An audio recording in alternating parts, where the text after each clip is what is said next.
Hey guys, Youngblood with you, and today I wanted to talk about what I'm considering to be one of the absolute coolest sales that CIG has offered to date, and that's the Retaliator and its modules. Now, we're going to cover what the different modules are, and I'm going to make this a should you buy video as well. Now, for those of you that have already seen it, I've already done a should you buy video on the Retaliator, but this is something different. This is a build your own option, a customize your own ship option, which makes it so freaking exciting. I've always wanted the Retaliator, but until now, I just didn't really want to mess with the chemistry of my own personal fleet. But that's changed now, so let's go ahead and get into it. If you haven't seen the multi-crew demo yet, or really just kept up with any of the news from CIG, the Retaliator is the test case for the multi-crew functionality. And we're going to be seeing some action with it sooner rather than later in Arena Commander 2.0. And in addition, CIG is stating that this will be another ship, kind of like the Cutlass, to have true modularity to make it what you want. The way that they're handling this sale is that you can buy the stock or the base version of the Retaliator for $150, and that comes with LTI. But it doesn't come with the bomb bays that it had at the higher price from the anniversary sales of the original concept sale. Instead, you've got 4 different types of modules that you can put in the base that we're kind of seeing, go where the torpedoes were initially kept. So what are those different types of modules? Well, let's go ahead and start with what we're used to seeing, and that's going to be the torpedo bays, both the front and the rear. Now, the rear bay goes for $50 and can carry 2 torpedoes. The front bay goes for $75 and comes with 4 torpedoes. So what that means is that you can carry up to 6 torpedoes if you equip both of these, and the price tag comes out to be $275, which is consistent with where we saw that price tag before when we had the traditional loadout sales. Now, it's worth noting that the torpedo bays have 2-year insurance, while all the other modules that we're going to talk about have LTI. Now, the next type of module is the front and aft cargo modules, each costing $25 a piece, and each carrying 20 SCU of cargo.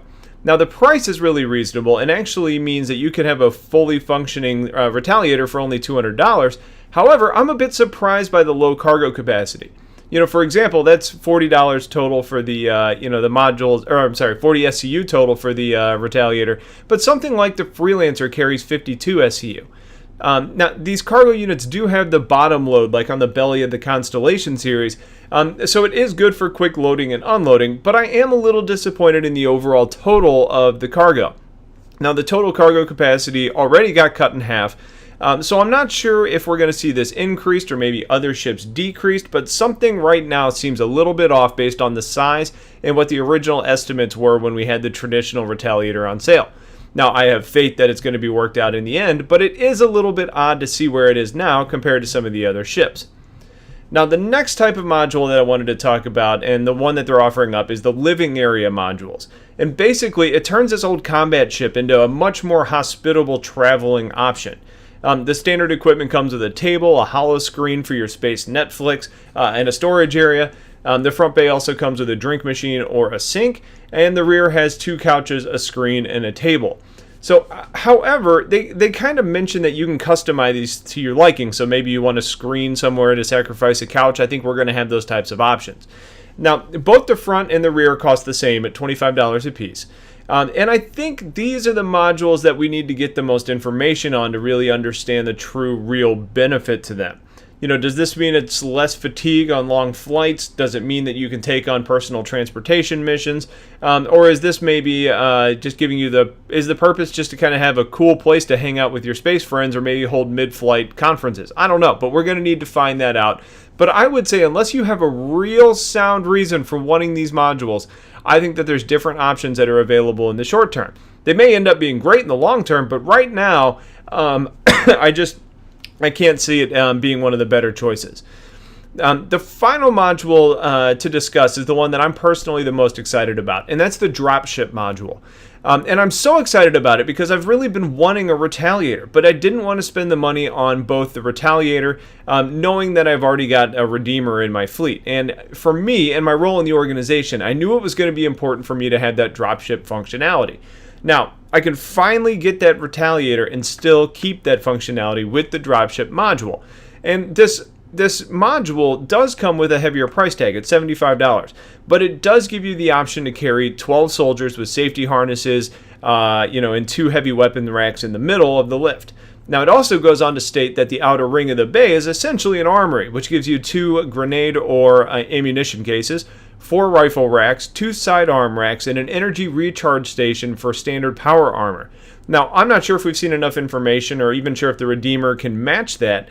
So when you're talking about bang for the buck, I was totally sold, and it made this decision really easy for me.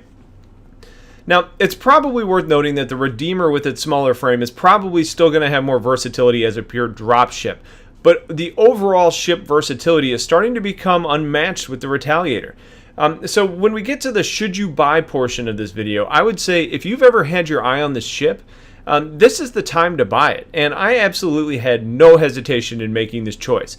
If you're like me, I envision some setups that I'll use it for. Maybe one would be to bring soldiers to a wounded or a derelict ship in the dropship module, and from there they can either repair it and take the damaged ship, or if it's beyond repair, I'm going to have the cargo module in the back so we can load up whatever's valuable from that ship and then take that home. Another option could maybe be to have the dropship module and torpedoes. You unleash a couple torpedoes in conjunction with your turrets doing massive damage, you disable the enemy ship, and then you send the Marines over to capture it. Maybe you just want to run some cargo in a heavily populated pirate area.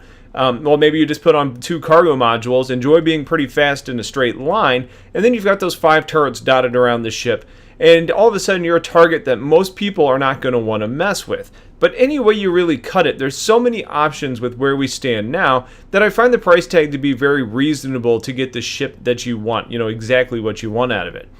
It's also worth noting that CIG has stated that these are just the first modules that are being released. So who knows what else this jack-of-all-trades ship can really end up excelling in.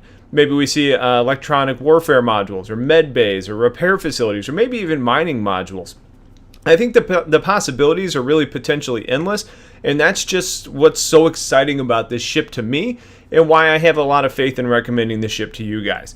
So I think that's it for the time being. I'm going to keep digging in and doing more research, and I'll post up updates whenever we get them. If you have questions, please ask. I'll answer whatever I can. Otherwise, have yourselves a wonderful day, and I'll talk to you all later. Take care.